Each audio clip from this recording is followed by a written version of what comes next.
전 세계 시청자들이 충격에 빠졌습니다.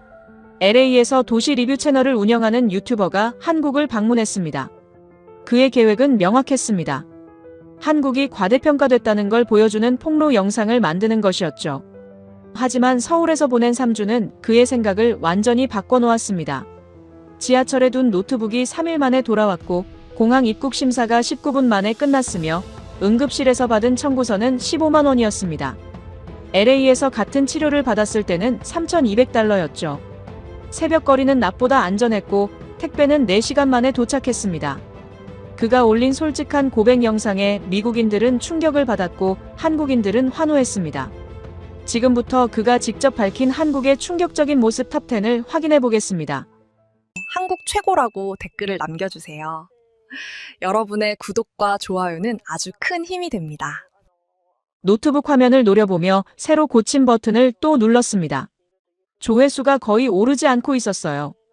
일주일 전에 올린 시애틀 도시 리뷰 영상인데 겨우 8만 회였습니다. 6개월 전 같았으면 첫날에 20만은 찍었을 텐데 요즘은 뭘 올려도 반응이 시원찮았죠. 제 이름은 마크 앤더슨입니다. LA에서 도시 리뷰 유튜브 채널을 운영하고 있어요. 구독자는 150만 명 정도 되는데 솔직히 말하면 요즘 위기감을 많이 느끼고 있습니다. 작년까지만 해도 영상 하나 올리면 평균 50만 조회수는 나왔거든요. 뉴욕의 지하철 문제를 다룬 영상은 200만을 넘겼고 샌프란시스코의 노숙자 이슈는 300만까지 갔었습니다. 하지만 최근 3개월간은 10만도 안 나오는 영상들이 계속 나오고 있었어요. 댓글창을 열었습니다. 그리고 또 한숨이 나왔죠. 한국 가보세요. 진짜 다릅니다. 마크, 서울 가면 생각 바뀔 거예요.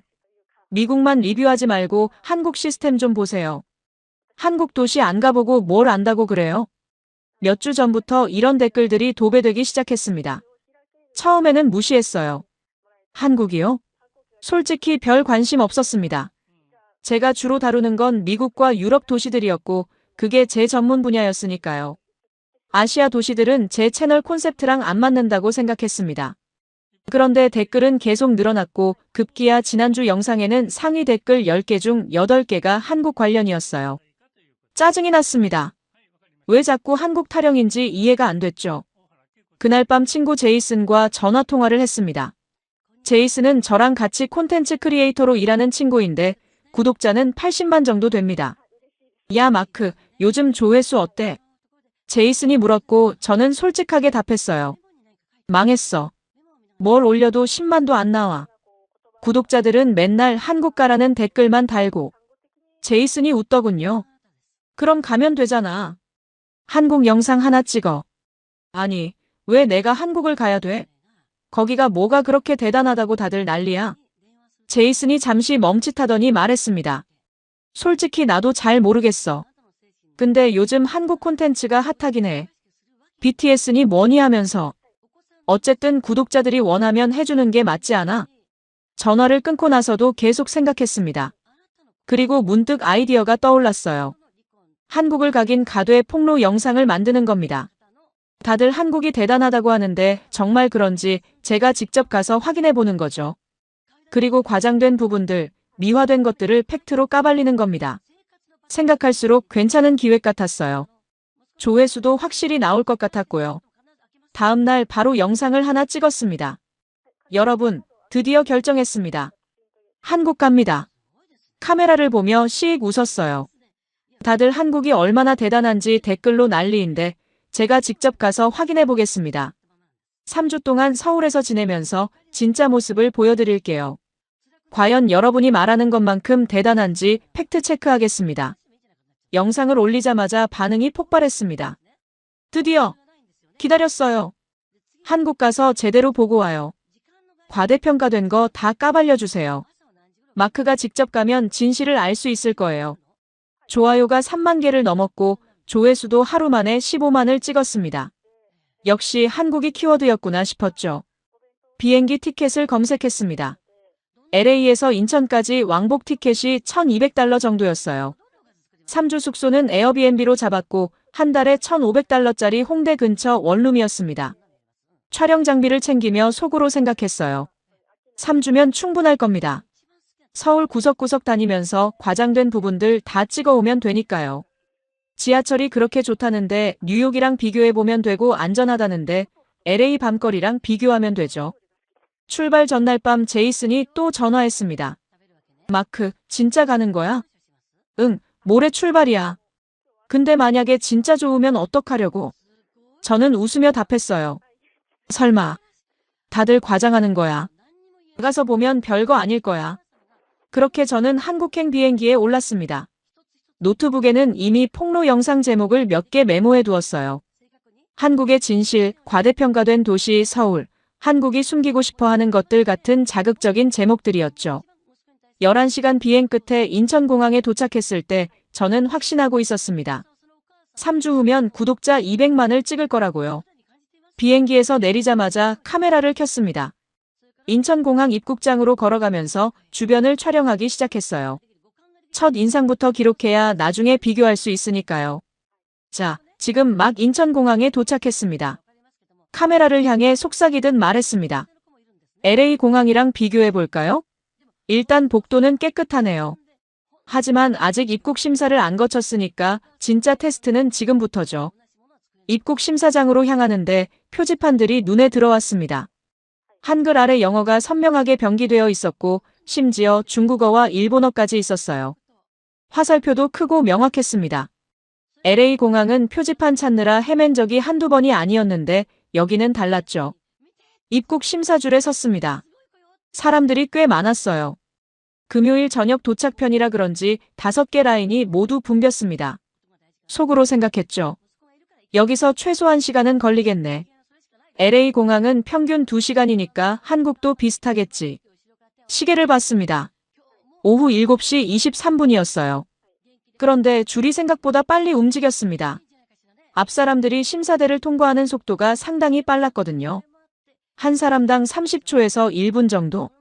LA에서는 한 사람당 3분씩은 걸렸었는데 말이죠. 제 차례가 됐습니다. 시계를 다시 확인했어요. 7시 33분. 줄을 선 지 10분밖에 안 지났습니다. 심사관이 여권을 받아 스캔했습니다. 그리고 저를 쳐다보며 짧게 물었어요. 방문 목적이 어떻게 되시나요? 영어가 완벽했습니다.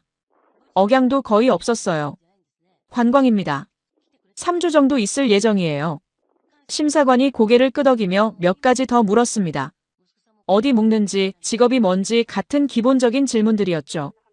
대답하는데 30초도 안 걸렸고 곧바로 입국 도장을 찍어줬습니다. 좋은 여행 되세요. 그렇게 통과했습니다.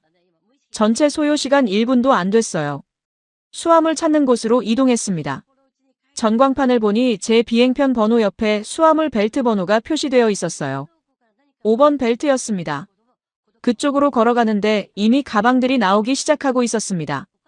제 캐리어를 찾았습니다. 그런데 캐리어 손잡이에 뭔가 부착되어 있었어요. 작은 전자 태그 같은 게 달려 있었는데 제 이름과 비행편 정보가 적혀 있었습니다. LA 공항에서는 본 적 없는 시스템이었죠. 세관 검사대를 통과하고 입국장 밖으로 나왔습니다. 시계를 봤어요. 7시 42분. 비행기에서 내려 입국장을 완전히 빠져나오기까지 총 19분이 걸렸습니다. 잠깐 멈춰 섰습니다. LA 공항에서는 최소 2시간은 기본이었거든요. 한 번은 3시간 반이 걸린 적도 있었어요. 그런데 19분이요? 카메라를 다시 켰습니다. 좋아요, 솔직히 말하겠습니다. 입국 절차는 빨랐어요. 하지만 이건 공항이니까 당연히 잘 되어 있는 거겠죠. 진짜 테스트는 도심에 가서부터입니다. 스스로를 합리화하고 있었습니다. 공항철도 표를 사러 갔습니다. 자동 발매기가 있었는데 화면에 영어 버튼이 선명하게 보였어요. 터치하자 모든 안내가 영어로 바뀌었습니다. 노선도도 영어로 나왔고 요금도 명확하게 표시됐죠. 서울역까지 9,000원이었습니다. 약 7달러 정도. 카드를 넣고 결제했어요. 티켓이 나왔고 개찰구를 통과했습니다. 플랫폼으로 내려가는 에스컬레이터를 탔습니다. 내려가면서 주변을 둘러봤는데 바닥이 정말 깨끗했어요. 쓰레기 하나 없었습니다. LA 지하철역은 항상 냄새가 나고 바닥에 뭔가 묻어있기 마련인데 여기는 달랐죠. 전광판을 봤습니다. 다음 열차까지 4분이라고 표시되어 있었어요. 그리고 정확히 4분 후 열차가 들어왔습니다. 문이 열리자 사람들이 먼저 내렸고 그 다음에 승객들이 탔습니다. 질서정연했어요. 좌석에 앉아 창밖을 봤습니다. 열차가 출발했고 속도가 상당히 빨랐습니다. 흔들림도 거의 없었어요. LA 지하철은 항상 덜컹거리는데 이건 부드럽게 미끄러지듯 달렸습니다. 43분 후 서울역에 도착했습니다. 에어비앤비 호스트가 알려준 대로 2호선으로 갈아타야 했어요. 환승 표지판을 따라 걸었는데 길 찾기가 어렵지 않았습니다. 색깔로 구분되어 있었거든요. 초록색 2호선이라고 크게 써 있었고 화살표를 따라가기만 하면 됐습니다. 2호선 홍대 입구역에서 내렸습니다. 출구가 여러 개였는데 호스트가 9번 출구로 나오라고 했어요. 9번 출구를 찾았고 지상으로 올라왔습니다. 밤 9시가 조금 넘은 시각이었는데 거리가 환했습니다. 가로등도 밝았고 상점들도 대부분 불이 켜져 있었어요. 사람들도 많이 걸어 다니고 있었습니다. 숙소까지는 도보 5분 거리였습니다. 호스트가 보내준 지도를 보며 걸어갔어요. 골목으로 들어서는데 편의점 불빛이 보였습니다. 세븐일레븐이었어요. 24시간이라고 써 있었습니다. 숙소 건물을 찾았습니다. 비밀번호를 누르고 들어가 엘리베이터를 탔어요. 5층 502호였습니다. 문을 열고 들어갔습니다. 작은 원룸이었지만 깨끗했어요. 침대, 책상, 작은 주방이 있었고 화장실도 딸려 있었습니다. 창문을 열자 홍대 거리가 내려다 보였습니다. 캐리어를 내려놓고 침대에 앉았습니다. 그리고 오늘 있었던 일들을 생각해봤어요. 입국 심사 19분, 깨끗한 공항, 정확한 열차 시간, 명확한 표지판, 환한 거리. 고개를 저었습니다. 이건 공항이랑 교통 시스템이니까 당연히 투자를 많이 했겠지. 진짜 일상은 다를 거야. 하지만 카메라 파일을 확인하며 찍어둔 장면들을 보는데 왠지 모를 불안감이 들었습니다. 예상했던 것과 다른 모습들이 이미 몇 개 포착되어 있었거든요. 다음 날 아침 늦게 일어났습니다. 시차 때문인지 머리가 무겁더군요. 씻고 나와 촬영 계획을 짰습니다. 오늘은 홍대 거리를 집중적으로 찍기로 했어요. 젊은이들 문화의 중심지라고 들었으니까요. 점심때쯤 밖으로 나갔습니다. 토요일 오후라 거리에 사람들이 많았어요. 카메라를 들고 이곳저곳 촬영하며 걸었습니다. 카페, 음식점, 옷가게들이 빼곡했죠. 한 카페가 눈에 들어왔습니다. 창가 자리가 넓어 보여서 들어갔어요. 아메리카노를 주문하고 구석 테이블에 앉았습니다. 노트북을 꺼내 오늘 찍은 영상들을 정리하기 시작했어요. 2시간쯤 작업했을 때 배가 고파졌습니다. 저녁을 먹으러 나가야겠다고 생각했죠. 노트북을 덮고 가방을 챙겼습니다. 카운터에 빈잔을 반납하고 밖으로 나왔어요. 근처 식당을 찾아 걸었습니다. 몇 블록 떨어진 곳에 삼겹살집이 있었고 들어가서 1인분을 주문했어요. 혼자 먹는 손님도 꽤 있었습니다. 고기를 구워 먹으며 내일 촬영 계획을 생각했죠. 식사를 마치고 나왔을 때는 저녁 8시쯤이었습니다. 숙소로 돌아가기로 했어요. 홍대 입구역으로 걸어가 2호선을 탔습니다. 합정 방향 열차였죠. 지하철 칸에 사람이 꽤 있었지만 자리는 있었습니다. 앉아서 휴대폰을 꺼내 오늘 찍은 사진들을 확인했어요. SNS에 올릴 만한 것들을 골라내고 있었습니다. 합정역에 도착했습니다. 제가 내릴 역이었어요. 문이 열리자 일어서서 내렸습니다. 다른 사람들과 함께 계단을 올라 개찰구를 나왔죠. 숙소까지 걸어가는데 주머니에서 휴대폰을 꺼내려다 문득 이상한 느낌이 들었습니다. 가방이 너무 가벼웠거든요. 어깨에 맨 백팩을 내려 열어봤어요. 카메라, 배터리, 충전기는 있었습니다. 그런데 노트북이 없었어요. 심장이 철렁했습니다. 가방을 다시 뒤졌지만 노트북은 어디에도 없었습니다. 주머니도 확인했지만 당연히 없었죠. 그제야 깨달았습니다. 카페 테이블에 그대로 두고 온 겁니다. 얼마나 지났는지 계산해봤어요. 카페를 나온 게 6시쯤이었고 지금 8시 20분이니까 2시간 반이 지났습니다. 지하철 타고 식사하고 다시 지하철 타는 동안 완전히 잊고 있었던 거죠. 맥북 프로였습니다. 작년에 산 최신 모델이었고 가격이 $2,500였어요. 거기다 지난 일주일간 촬영한 모든 파일이 들어있었습니다. 백업은 안 해뒀죠. LA였으면 100% 없어졌을 겁니다. 테이블에 노트북을 30분만 두고 가도 사라지는 게 LA거든요. 친구 하나는 화장실 다녀온 5분 사이에 아이패드를 도난당했어요. 한국도 마찬가지겠지. 2시간 반이나 지났는데 누가 안 가져갔을 리 없어요. 그래도 혹시 몰라 카페로 다시 가봐야 했습니다. 만약에 직원이 발견해서 보관하고 있을 수도 있잖아요. 희박한 가능성이지만 확인은 해야 했죠. 다시 지하철역으로 뛰어갔습니다. 개찰구를 통과하고 플랫폼으로 내려갔어요. 홍대 입구 방향 열차를 기다렸습니다. 3분이라고 표시되어 있었는데 그 시간이 한없이 길게 느껴졌죠. 열차가 도착했고 올라탔습니다. 한 정거장이었지만 참을 수 없이 답답했어요. 손에 땀이 났고 다리를 계속 떨고 있었습니다. 홍대 입구역에서 내려 9번 출구로 뛰어 올라갔습니다. 카페까지 빠르게 걸었어요. 아까 앉았던 테이블을 봤습니다.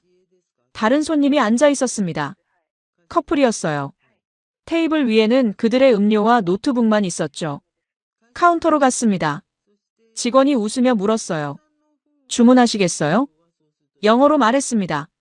아니요, 저 오늘 오후에 여기 있었는데요. 노트북을 두고 간 것 같아서요. 직원이 잠깐 생각하더니 고개를 저었습니다. 노트북이요? 못 봤는데요. 어디 자리에 앉으셨어요?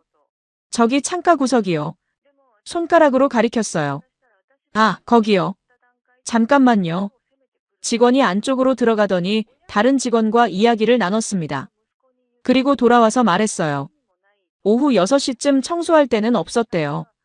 혹시 다른 손님이 맡기고 갔을 수도 있으니까 확인해 볼게요.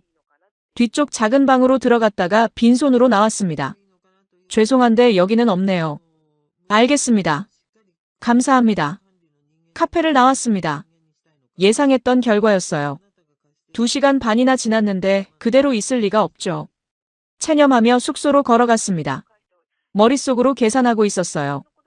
노트북 2,500달러, 거기 있던 파일들은 가격으로 환산할 수 없죠. 일주일 작업이 날아갔으니까요. 숙소 문을 열고 들어가 침대에 앉았습니다. 한숨이 나왔어요. 망했다. LA에서도 비슷한 경험이 5번 있었습니다. 아이폰 2번, 에어팟 1번, 카메라 렌즈 1번, 선글라스 1번. 전부 돌아오지 않았어요. 한국도 똑같을 겁니다. 내일 아침에 분실물 센터라도 가봐야겠다고 생각했습니다. 혹시 모르니까요. 하지만 기대는 하지 않았어요. 휴대폰으로 노트북 시리얼 넘버를 확인했습니다. 애플 계정에 로그인해서 원격으로 잠금 설정을 했어요. 최소한 누군가 제 파일을 보는 건 막아야 했으니까요. 그날 밤 잠이 잘 오지 않았습니다. 2,500달러와 일주일 작업물을 날렸다는 생각에 계속 뒤척였죠. 한국 와서 이틀째인데 벌써 이런 일을 당하다니. 천장을 보며 생각했습니다. 내일 분실물 센터에 가서 혹시 모르니 물어는 보겠지만 기대하지는 않아야겠다고요. 일요일과 월요일을 그냥 보냈습니다. 노트북 없이 촬영만 계속했어요. 휴대폰으로 찍은 영상들은 클라우드에 올렸지만 편집은 할 수 없었죠. 새 노트북을 사야 하나 고민했지만 한국에서 사면 비쌀 것 같아서 미뤘습니다. 화요일 아침에 분실물 센터를 검색했습니다. 서울시 지하철 통합분실물센터가 을지로에 있다고 나왔어요. 기대는 안 했지만 그래도 가보기로 했습니다. 만약의 경우라도 있으니까요. 2호선을 타고 을지로 3가역에서 내렸습니다. 6번 출구로 나와 지도를 보며 걸었어요. 10분쯤 걸으니 건물이 나왔습니다. 서울교통공사 을지로 분실물센터라고 써 있었죠. 안으로 들어갔습니다. 생각보다 넓은 공간이었어요. 카운터가 있었고 뒤쪽에는 선반들이 가득했습니다. 우산, 가방, 옷가지들이 정리되어 있었죠. 직원이 반갑게 인사했습니다. 무엇을 도와드릴까요? 영어로 대답했어요. 노트북을 찾으러 왔습니다. 토요일 저녁에 2호선 지하철에 두고 내렸어요. 직원이 컴퓨터를 확인하더니 물었습니다. 언제 어느 역에서 분실하셨나요? 토요일 저녁 8시쯤이요. 홍대 입구역에서 합정역 구간이었습니다. 노트북 브랜드와 색상은요? 애플 맥북 프로요. 스페이스 그레이 색상이고 14인치입니다. 직원이 키보드를 두드렸습니다. 화면을 보며 뭔가 확인하고 있었어요. 저는 별 기대 없이 서 있었습니다. 어차피 없다고 할 거라고 생각했죠. 그런데 직원의 표정이 밝아졌습니다. 있네요. 잠시만 기다려주세요. 뭐라고요?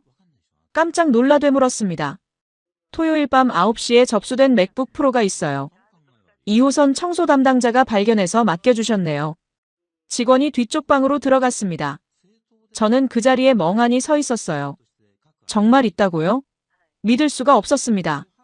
잠시 후 직원이 노트북을 들고 나왔습니다. 제 맥북이 맞았어요. 스페이스 그레이 색상의 케이스까지 그대로였죠. 심지어 충전기와 마우스까지 함께 투명 비닐에 담겨 있었습니다. 이거 맞으시죠? 네, 맞습니다. 목소리가 떨렸습니다. 신분증 보여주시겠어요? 확인 절차예요. 여권을 꺼내 보여줬습니다. 직원이 확인하고 서류에 뭔가 적더니 노트북을 건네줬어요.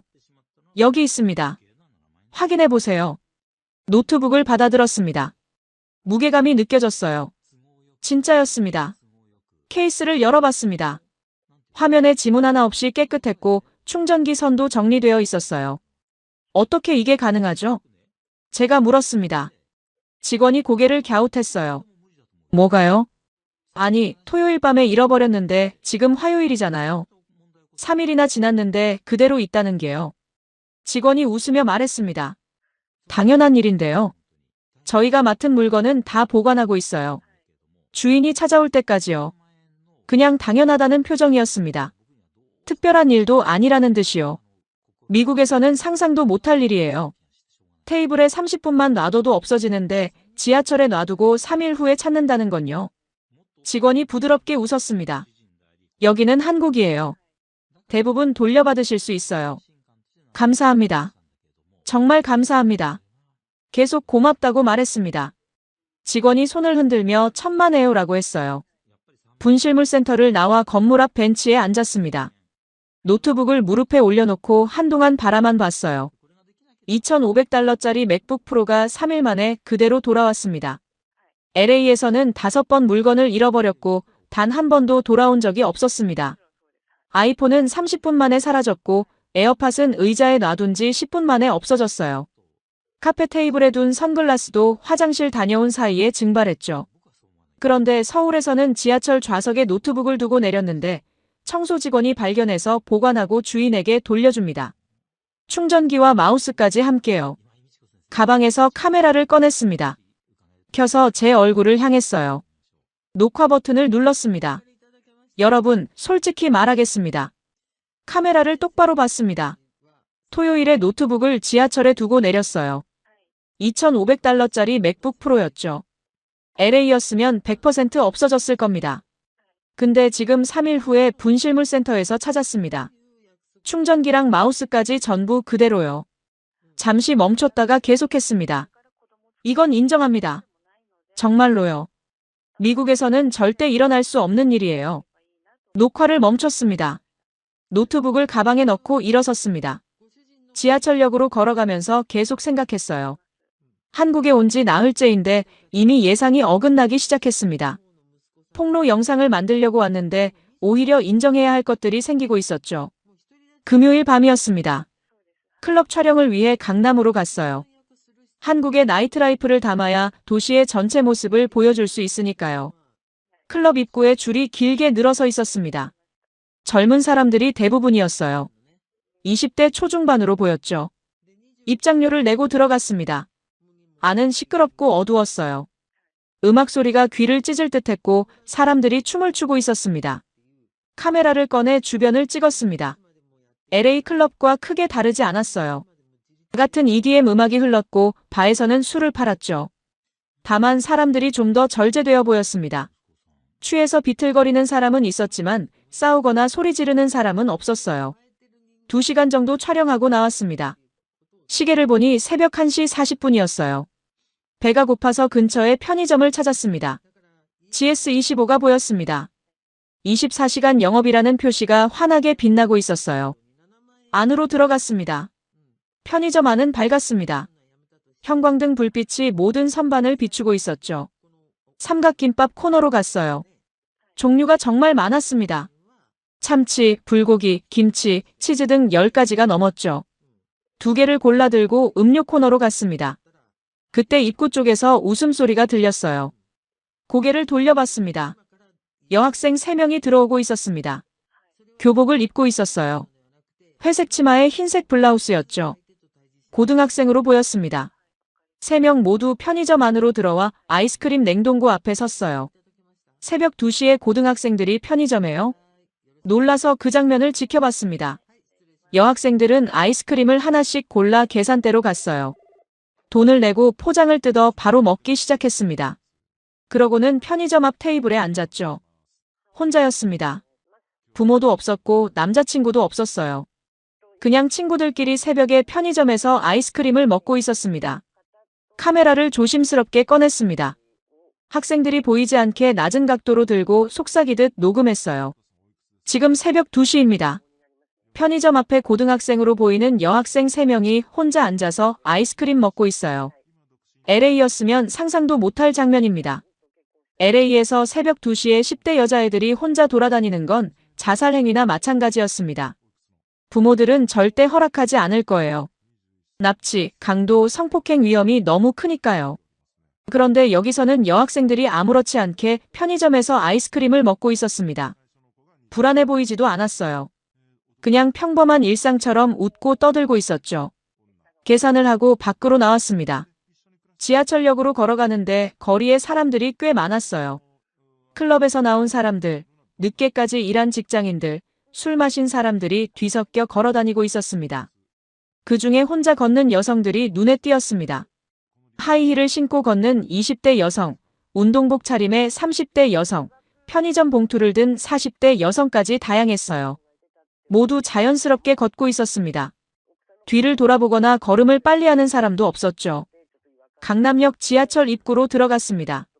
새벽인데도 사람들이 계속 오가고 있었어요. 계단을 내려가 2호선 플랫폼으로 갔습니다. 플랫폼 벤치에 사람이 하나 누워 있었습니다. 30대 후반으로 보이는 남성이었어요. 정장 차림이었는데 넥타이가 풀려 있었고 얼굴이 붉었습니다. 술에 취해 잠든 것 같았죠. 발치에 구두가 벗겨져 있었고 가방이 옆에 놓여 있었습니다. 열린 가방 안으로 지갑이 보였어요. 저는 멈춰 섰습니다. LA였으면 저 사람은 5분 안에 털렸을 겁니다. 지갑, 휴대폰, 시계까지 전부 사라졌을 거예요. 심하면 구두까지 벗겨갔겠죠. 사람들이 지나갔습니다. 잠든 남성을 봤지만 아무도 건드리지 않았어요. 그냥 지나칠 뿐이었습니다. 어떤 사람은 잠깐 걱정스러운 표정을 지었지만 그게 전부였죠. 카메라를 꺼내 조심스럽게 그 장면을 찍었습니다. 남성의 얼굴이 나오지 않게 각도를 조절했어요. 가방과 지갑, 그리고 지나가는 사람들의 모습을 담았습니다. 열차가 도착했습니다. 문이 열리고 사람들이 내렸어요.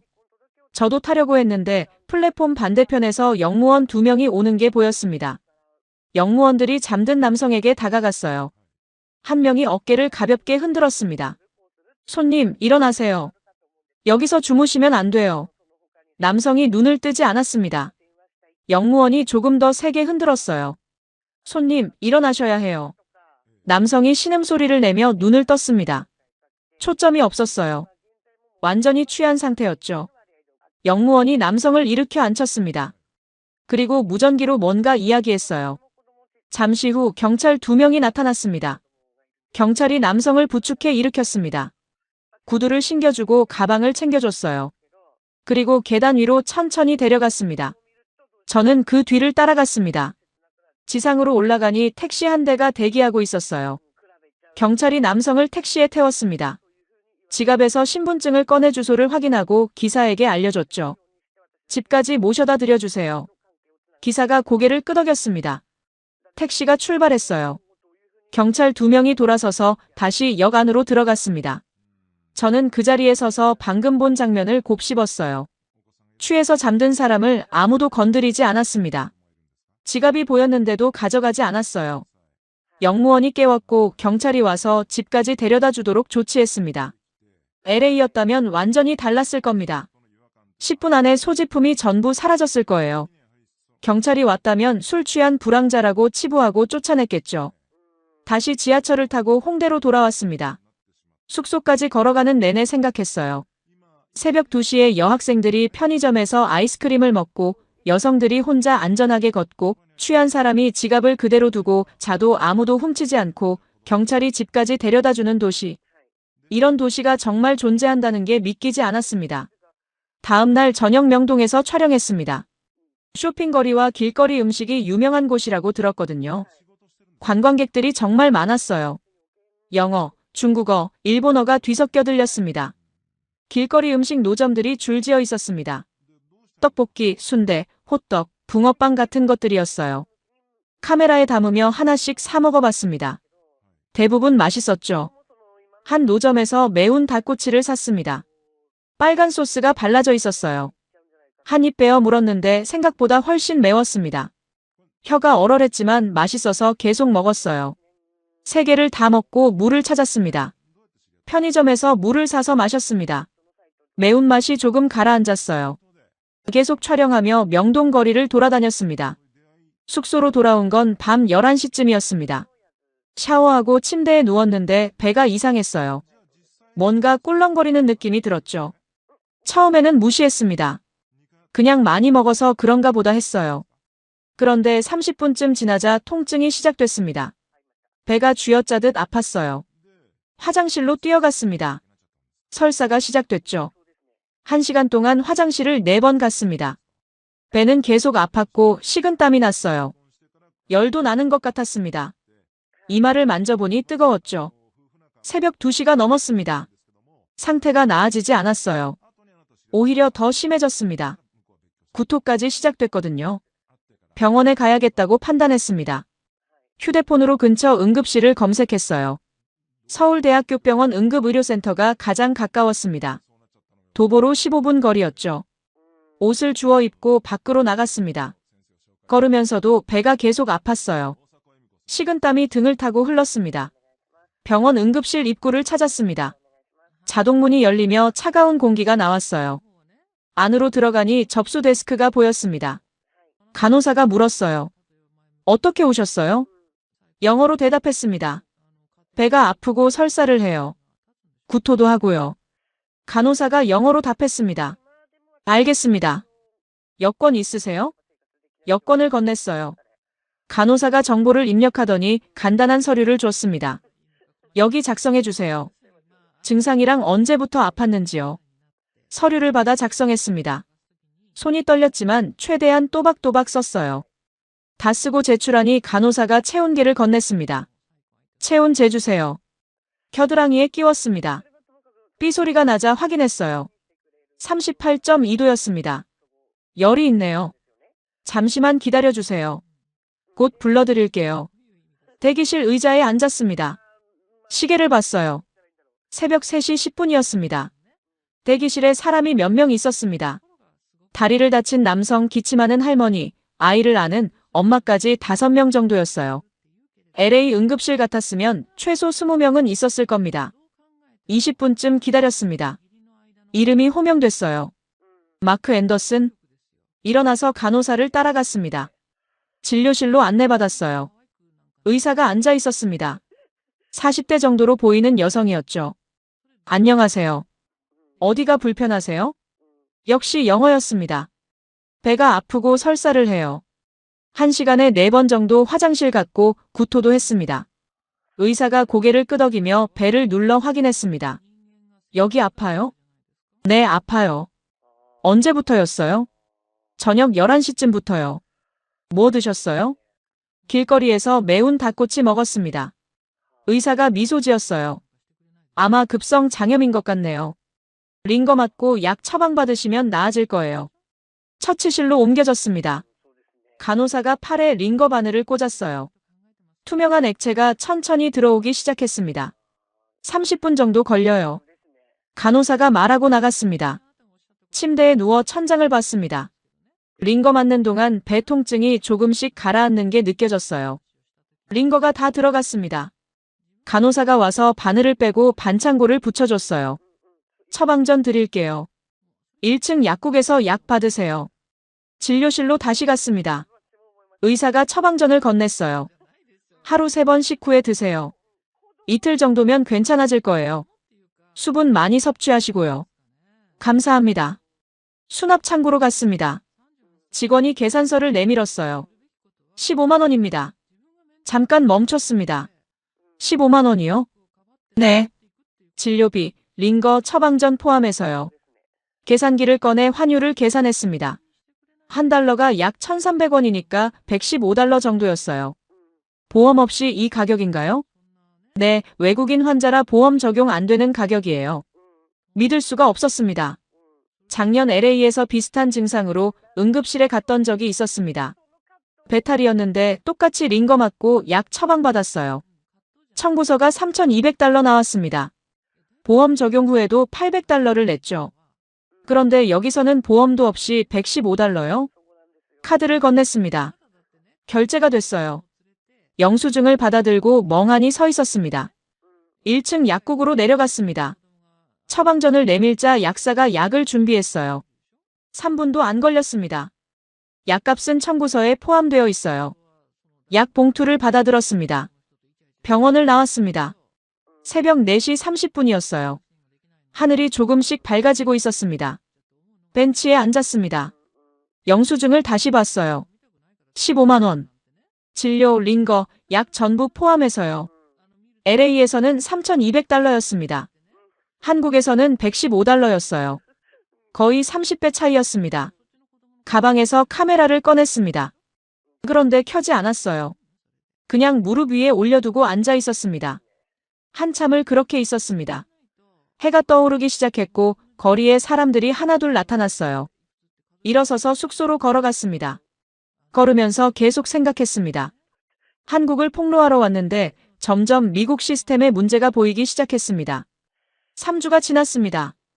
귀국 비행기를 타기 이틀 전이었어요. 숙소에 앉아 노트북을 열고 그동안 찍은 영상들을 정리하기 시작했습니다. 폴더를 하나씩 열어봤습니다. 인천공항, 지하철, 홍대거리, 명동, 강남, 한강. 총 87개 파일이 있었어요. 재생시간을 합치면 12시간이 넘었습니다. 첫 번째 파일을 재생했습니다. 인천공항 입국장에서 찍은 영상이었죠. 화면 속 제가 말하고 있었어요. LA 공항이랑 비교해볼까요? 진짜 테스트는 지금부터죠. 건방진 목소리였습니다. 뭔가를 까발릴 준비가 되어 있다는 듯한 태도였죠. 다음 파일을 재생했습니다. 지하철 안 조용한 분위기를 담은 영상이었어요. 사람들이 속삭이듯 통화하고 자연스럽게 자리를 양보하는 장면들이 담겨 있었습니다. 그 다음은 분실물 센터에서 노트북을 돌려받은 날이었습니다. 화면 속 제가 말했어요. 이건 인정합니다. 정말로요. 강남역 새벽 풍경도 있었습니다. 편의점에서 아이스크림 먹는 여학생들, 혼자 걷는 여성들, 취해서 잠든 남성을 돕는 경찰까지 모두 담겨 있었죠. 병원 영수증 사진도 있었습니다. 15만 원. 그 옆에 LA 병원 청구서 사진을 나란히 놓았었어요. 달러 3,200. 계속 파일들을 확인했습니다. 깨끗한 공중 화장실, 정확한 버스 도착 시간, 24시간 편의점, 4시간 만에 도착한 택배, 지하철 안에서도 끊기지 않는 와이파이. 1시간 넘게 영상들을 보고 나니 머리가 복잡해졌습니다. 원래 계획은 명확했습니다. 한국에 과장된 부분들을 폭로하는 영상을 만드는 거였어요. 더러운 뒷골목, 불친절한 사람들, 비효율적인 시스템 같은 것들을 담아서 한국은 생각보다 별로다라는 메시지를 전하려고 했죠. 그런데 3주 동안 그런 장면을 하나도 못 찍었습니다. 물론 완벽한 건 아니었어요. 언어 장벽은 있었고 몇몇 식당 직원은 무뚝뚝했습니다. 지하철이 복잡한 시간대도 있었죠. 하지만 그게 전부였습니다. 치명적인 문제나 심각한 불편함은 없었어요. 대신 예상하지 못한 것들만 가득했습니다. 노트북이 돌아오고 새벽에도 안전하고 의료비가 저렴하고 모든 시스템이 효율적으로 작동하는 모습들이요. 폴더를 닫았습니다. 그리고 한참을 멍하니 앉아 있었어요. 폭로 영상을 만들 수 없었습니다. 폭로할 게 없었거든요. 그날 밤 잠이 오지 않았습니다. 천장을 보며 계속 생각했어요. 구독자들은 한국 폭로 영상을 기다리고 있습니다. 댓글에서 응원했던 사람들은 제가 한국의 문제점들을 드러낼 거라고 믿고 있었죠. 하지만 그럴 수 없었습니다. 거짓말을 할 수는 없었거든요. 다음 날 아침 결정했습니다. 솔직하게 말하기로요. 카메라를 삼각대에 설치했습니다. 의자에 앉아 화면을 확인했어요. 녹화 버튼을 눌렀습니다. 여러분, 안녕하세요. 마크입니다. 심호흡을 했습니다. 3주 전 한국에 왔습니다. 여러분이 댓글로 요청했고 저는 한국이 과대평가되었는지 확인하겠다고 약속했죠. 솔직히 말하면 폭로 영상을 만들려고 왔습니다. 한국이 생각만큼 대단하지 않다는 걸 보여주려고요. 잠시 멈췄습니다. 하지만 제가 틀렸습니다. 카메라를 똑바로 봤어요. 한국은 제가 예상했던 것과 완전히 달랐습니다. 지하철에 노트북을 두고 내렸는데 3일 후에 찾았어요. 새벽 2시에 여학생들이 혼자 편의점에서 아이스크림 먹고 있었고 아무도 위협하지 않았습니다. 응급실 진료비가 미국의 30분의 1이었어요. 택배가 4시간 만에 왔고 공중화장실이 호텔보다 깨끗했습니다. 목소리가 떨렸습니다. 저는 미국이 최고라고 믿었습니다. 하지만 한국에서 3주를 보내며 깨달았어요. 우리 시스템에 심각한 문제가 있다는 걸요.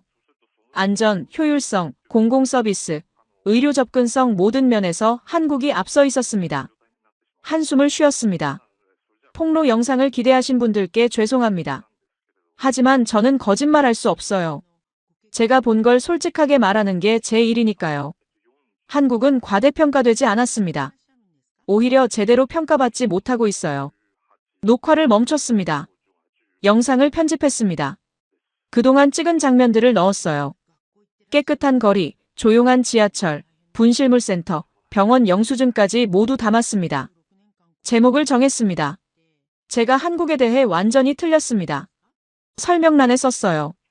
한국 폭로 영상을 만들려고 왔지만 오히려 미국 시스템의 문제를 깨달았습니다.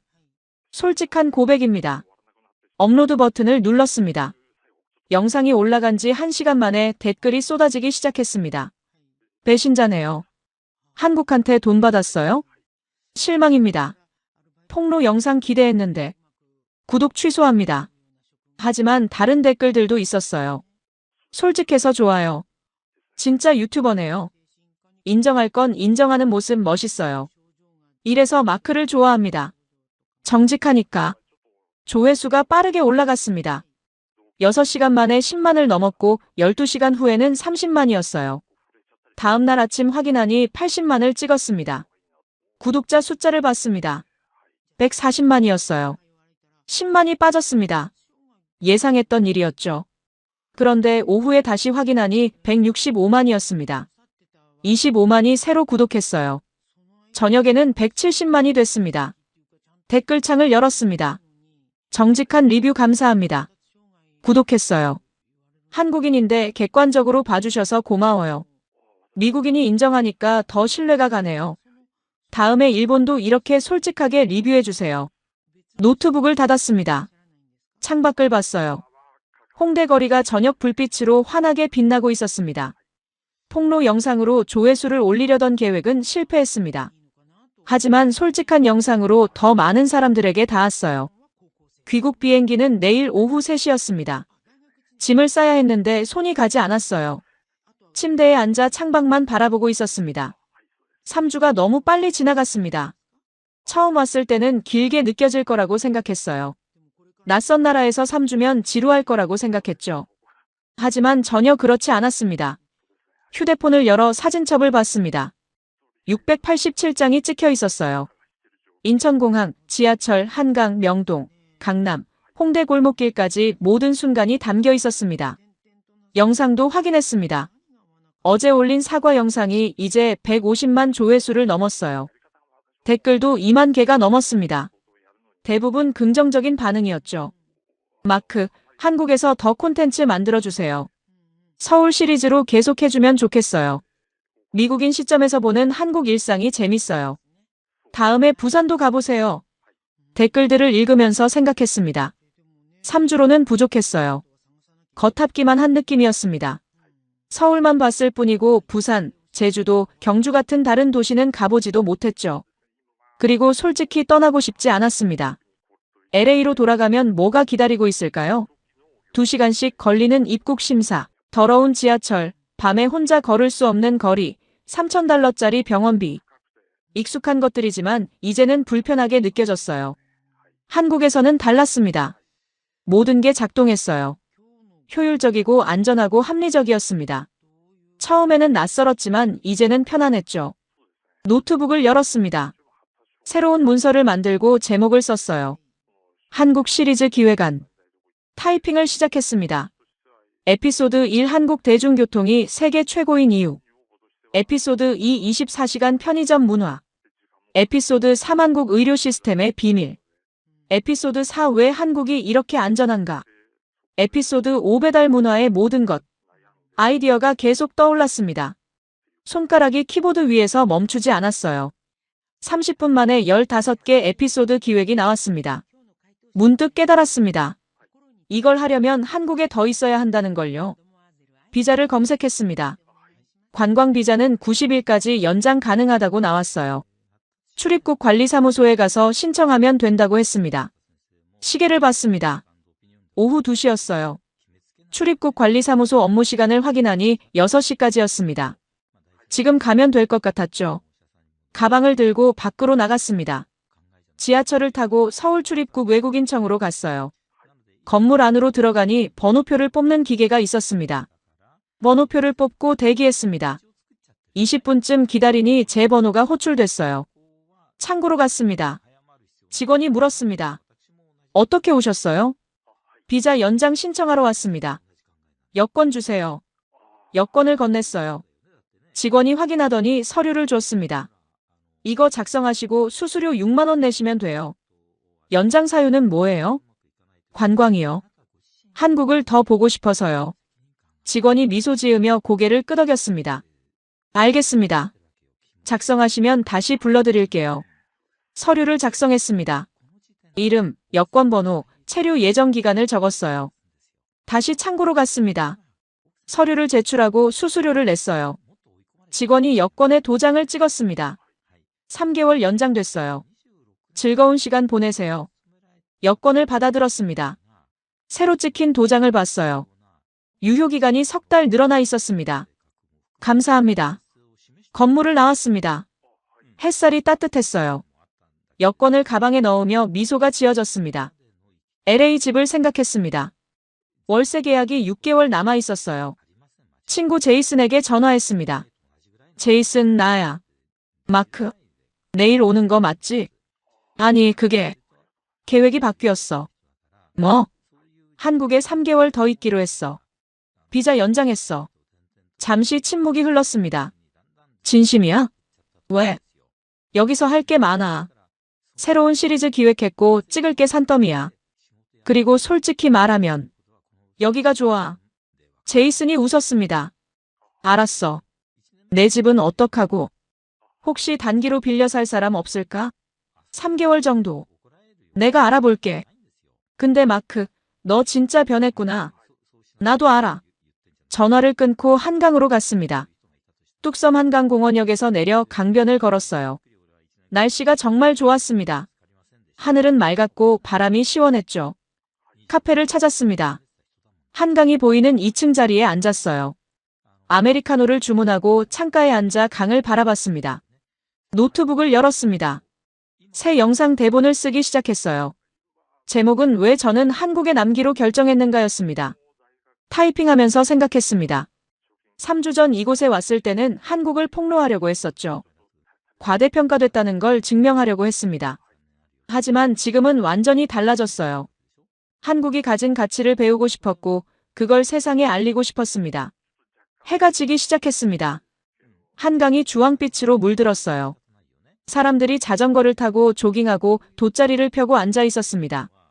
카메라를 꺼내 한강 풍경을 담았습니다. 그리고 셀카 모드로 전환했어요.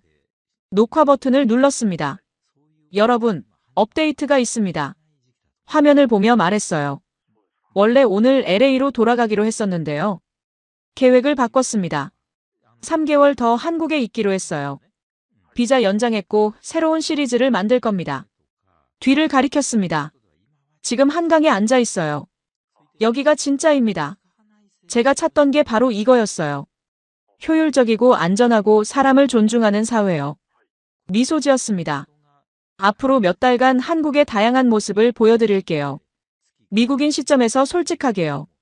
함께 해주세요. 녹화를 멈췄습니다. 노트북을 덮고 커피를 마셨습니다. 강물이 반짝이고 있었어요. 6개월 후. 저는 여전히 서울에 있었습니다. 구독자는 250만이 됐고 한국 시리즈는 시즌 2까지 나왔어요. 부산, 제주도, 경주까지 다녀왔습니다. 한국어도 조금씩 배웠고 한국 친구들도 생겼어요. LA 집은 친구가 빌려 살고 있었고 저는 마포에 작은 오피스텔을 얻었습니다. 돌아갈 생각은 없었습니다.